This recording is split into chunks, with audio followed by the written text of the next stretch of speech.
bakit marami sa ating mga kababayan pag nasa ospital, halimbawa na lang dito sa malapit po sa atin sa East Avenue, ay kailangan pang bumili ng gamot sa labas kahit na nasa charity wards. Isa pa ito sa dumaragdag sa out-of-pocket expenses ng ating mga kababayan, dagdag isipin ng may sakit, dagdag pasanin ng pamilya. Bakit po kadalasan walang gamot sa mga public hospitals? Bakit pinahihirapan pa ang ating mga kababayan na maghanap at bumili ng mas mahal na gamot sa labas? Saan po napunta yung bilyon-bilyong piso na pondo? Ano bang klase ng gamot ang binibili? At hindi tumutugma sa mga gamot na kailangan sa mga hospital. Mr. Speaker, Madam Sponsor, gusto ko talagang maintindihan kung bakit po ito nangyayari. Pero in the interest of time, I will just ask the DOH to submit kung bakit nangyayari ito, kung bakit po hindi po, or kung bakit po walang gamot sa mga hospital, gayong bilyon-bilyon po ang pondo. Medical equipment po, Mr. Speaker, 7.6 billion po ang budget for 2025. Yes, Mr. Speaker, Madam Sponsor, ito pong mga PET scan, MRI, CT scan, mga mahal at in-demand na medical equipments, napakahalaga po ng teknolohiyang ito para ma-detect po ang malalang mga sakit tulad ng cancer. Mr. Speaker, Madam Sponsor, for the interest of time, ipa-flash ko na lang po sa screen itong availability ng mga important na scans na to sa malalaking mga public hospital sa Metro Manila. Ang PET scan po ay available lang sa NKTI at nagkakahalaga ng 60,000 kada pagawa. At kamakailan itong August lang sa UP PGH na nagkakahalaga ng 42,000. Kamakailan lang po sila nagkaroon. Mr. Speaker, Madam Sponsor, bakit po hindi ito pinaprioritize ng DOH itong mga medicines at medical equipment na kailangan ng mga Pilipino? Alam naman natin kung gaano kahalaga ang access sa gamot at matagal na ang teknolohiya ng MRI, CT scan at PET scan. Bakit po hindi po makapag-provide ng sapat na mga kagamitang ito ang gobyerno? Mr. Speaker, Madam Sponsor, sabi nga, bawat buhay mahalaga. Totoo po yan. Pero bakit po napapako tayo sa bawat buhay mahal na para makapagpagamot at madugtungan? Ang buhay ay dapat laging gumastos ng pagkamahal-mahal. Gusto ko pong sabihin on record na dapat po pina-priority ito ng DOH. Sila pa nga po dapat ang humihingi ng supplemental budget dito sa Kongreso dahil kulang na kulang ang nilalaan na pondo po para dito. May plano ba ang DOH para bumili at gawing available ang mga essential diagnostic test na to sa mga ating mga hospital? Can the DOH, in the interest of time, just provide this representation, a schedule and timeline kung kailan ito nila bibilhin at ano po ang plano nila dito? Klaro po ang benepisyo na to, bawas sa gastos sa pagpapahospital, early detection at tamang intervention sa mga malalang sakit. Fiscal year 2021, yung NEP at GAA, pareho po sila. Kung magkano po ang sa NEP, ganun din ang sa GAA. For fiscal year 2022, ganun din po. For fiscal year 2023, ganun din po. Until fiscal year 2024, 101 billion sa NEP, naging 61 billion po sa GAA. And for this fiscal year 2025, 74 billion. Ang tanong ko po, Mr. Speaker, Madam Sponsor, tumataas po ang sin tax collection natin dahil nung nakaraang taon, umabot po ito ng 100 billion marks. Bakit po ngayon, bigla, nung 2024, ay binawasan ng 61 billion, ngayong taon naging 74 billion.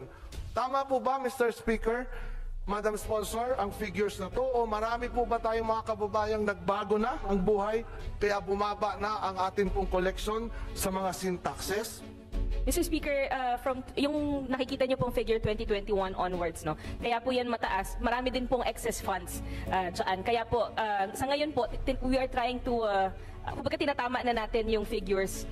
Kinokorek na po para hindi na po masyadong marami ang excess funds po. Excess fund ng PhilHealth, Mr. Speaker, Madam Sponsor, nag-agree po tayo kanina na dapat gumastos ng tama at hindi tipirin ang buhay at kalusugan ng tao.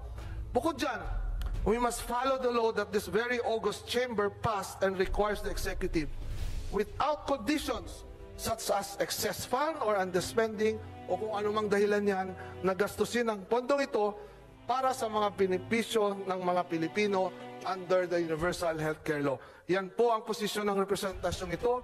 For the record, Mr. Speaker, Madam Sponsor, hindi po pwede na sa iba ilagay dahil kung anong nakasaad sa batas, nagamit man o hindi, ibibigay ito dapat sa PhilHealth.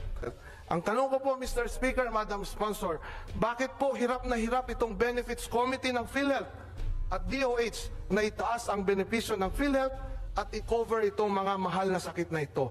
Speaking of the Benefits Committee, nung nakaraang hearing, pinag-usapan at sinabi po ni Secretary Herbosa, he chairs this Benefits Committee that reviews and proposes enhancement of benefits in PhilHealth.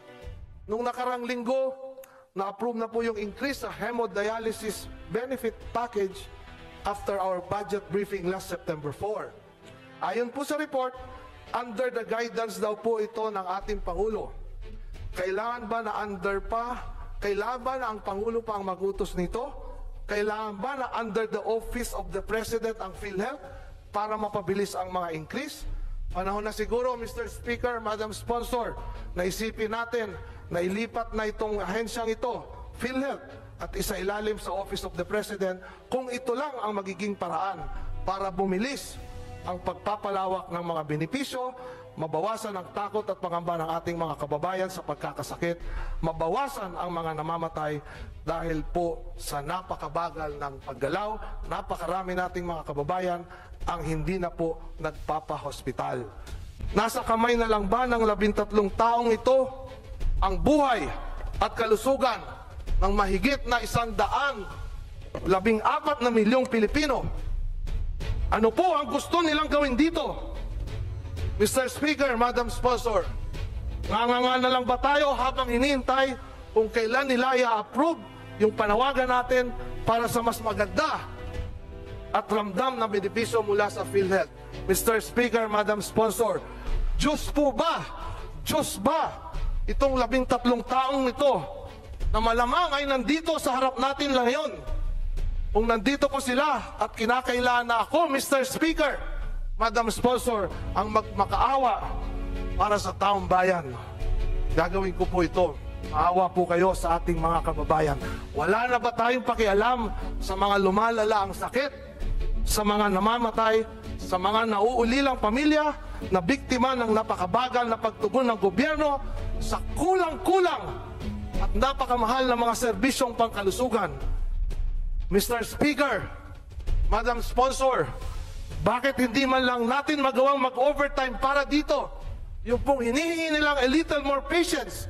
Pero ang nangyayari ay more patients suffer and even die for that little patience they ask of us. At tatagalin na naman natin ito, Mr. Speaker, Madam Sponsor. Para saan pa? Para i-dribble na naman tayo sa susunod na budget deliberation. Since, Mr. Speaker, Madam Sponsor, sinabi ko na po, kailangan itaas agad-agad ang mga benepisyong paulit-ulit na po natin itintulak dito sa Kongreso bago pa ang plenary deliberations. Mr. Speaker, Madam Sponsor, wala po ni anumang plano o timeline na hinihintay po ng publiko or kung ano man ang problema, kung saan po tayo pwede natin silang tulungan. Mr. Speaker, Madam Sponsor, I am left with no choice but to move Mr. Speaker, I defer move to the suspend budget session. of the DOH until the Secretary commits to Suspend.